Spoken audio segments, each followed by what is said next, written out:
Hey guys, ఎలా ఉన్నారు అందరూ? Welcome back to our channel. So ఈరోజు తెలంగాణ రాష్ట్రం రంగారెడ్డి జిల్లాలోని తుర్కయాంజల్ ప్రాంతంలో కొలువై ఉన్న శ్రీ సుబ్రహ్మణ్యేశ్వర స్వామి ఆలయం గురించి తెలుసుకుందాం అనమాట. ఇది హైదరాబాద్లోని ఎల్బీ నగర్ నుండి సుమారు 11 నుండి 12 కిలోమీటర్ల దూరంలో నాగార్జున సాగర్ హైవే ప్రభుత్వ పాఠశాల ఉంది కదా, అక్కడికి దగ్గరలో ఉందన్నమాట. సో దీన్ని శరవణ భవాలయం అని సెర్చ్ చేస్తే మనకి ఎగ్జాక్ట్గా లొకేషన్ వస్తుంది. ఈ ఆలయంలో కొలువైన సుబ్రహ్మణ్యేశ్వర స్వామి విగ్రహం సుమారు 6 అడుగుల 3 అంగుళాలు ఎత్తుందనమాట. సో ఈ మూర్తిని తమిళనాడులోని మహాబలిపురంలో నల్లని కృష్ణశిలతో అత్యంత శ్రద్ధతో చెక్కించారంట. స్వామివారు సేనాధిపతి రూపంలో చేతిలో వేలాయుధాన్ని ధరించి భక్తుల్ని ముగ్ధులను చేస్తారనమాట. గర్భాలయానికి మీరు చూసినట్లయితే ఇరువైపులా సుముఖ మరియు సుదేహ అనే ద్వారపాలకులు రక్షకులుగా ఉంటారు. ఈ ఆలయ ముఖద్వారంపై భారతదేశంలోనే ప్రప్రథమంగా 9 రకాల పాముల చిత్రాలతో కూడిన నవనాగబంధం చెక్కబడి ఉంది. గర్భాలయంలోని మరో ముఖ్యమైన నియమం ఏంటంటే అక్కడ ఎటువంటి విద్యుత్ దీపాలు పెట్టరంట. కేవలం సహజమైన నూనె దీపాల వెలుతురులోనే స్వామివారిని దర్శించుకుంటారంట.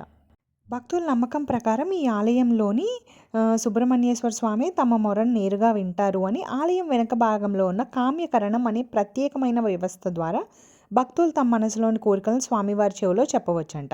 ఇది గర్భాలయంలోని యంత్రంతో అనుసంధానించబడి ఉంటుంది. వివాహం ఆలస్యం అవుతున్న వారు, సంతానం లేనివారు, ఆరోగ్య సమస్యలతో బాధపడేవారు ఇక్కడ చెప్పుకుంటే తప్పకుండా పరిష్కారం లభిస్తుంది అని చెప్పేసి చెప్తారు.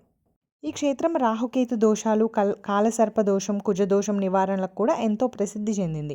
ప్రతి మంగళవారం స్వామివారికి ఎంతో ప్రీతికరమైన రోజు కావడంతో ఆ రోజున ఆవు పాలు, పెరుగు, తేనె వంటి సహజ పదార్థాలతో అభిషేకం చేస్తూ ఉంటారు.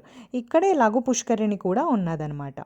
ప్రధాన ఆలయంతో పాటు ఇక్కడ వరసిద్ధి వినాయకుడు, సింహంగిరస ఉపాలయాలు ఉన్నాయి. ప్రత్యంగిర దేవి ఆలయంలో అయితే అష్టమికి, పౌర్ణమికి, అమావాస్యకి శక్తివంతమైన హోమాలు నిర్వహిస్తారు. సాధారణంగా మిరపకాయలతో కాకుండా తెల్ల ఆవాలు, మిరియాలు, విష ముష్టి గింజలు అంటే ఔషధ గుణాలున్న పదార్థాలతో ఇక్కడ హోమం చేస్తారనమాట.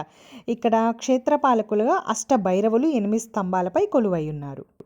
ఇంకా ఆలయ విశేషాలకొస్తే ఆలయం శిఖరం లోపల ఎర్రచందనం కర్రను ఉపయోగించారు. ఇది ప్రకృతి వైపరీత్యాల నుండి, విద్యుత్తు నుండి అంటే పిడుగులు వంటివి నేరుగా విగ్రహానికి తాకకుండా కాపాడుతుంది అని చెప్పేసి అంటారు. తర్వాత ఇక్కడ తామ్రతంతు అంటే రాగి తీగ ఉంటుంది కదా, సో శిఖరం వరకు అలాగే ధ్వజస్తంభానికి అనుసంధించారనమాట. గర్భాలయంలో స్వామివారి విగ్రహం కింద ప్రతిష్ఠించిన బంగారం లేదా వెండి యంత్రం నుంచి అనమాట. దీనివల్ల గర్భాలయంలో దివ్యశక్తి ఆలయం అంతటా ప్రచురిస్తుంది అని చెప్పేసి నమ్ముతారు. ఇలా ఎన్నో విశేషాలున్న ఒక ప్రాశస్త్యమైన గుడి మీకు వీలుంటే తప్పకుండా దర్శించుకోండి. అక్కడి నుండి మేము వెంకటేశ్వర స్వామి గుడికి వెళ్ళాం. అది నెక్స్ట్ వీడియోలో చెప్తాం.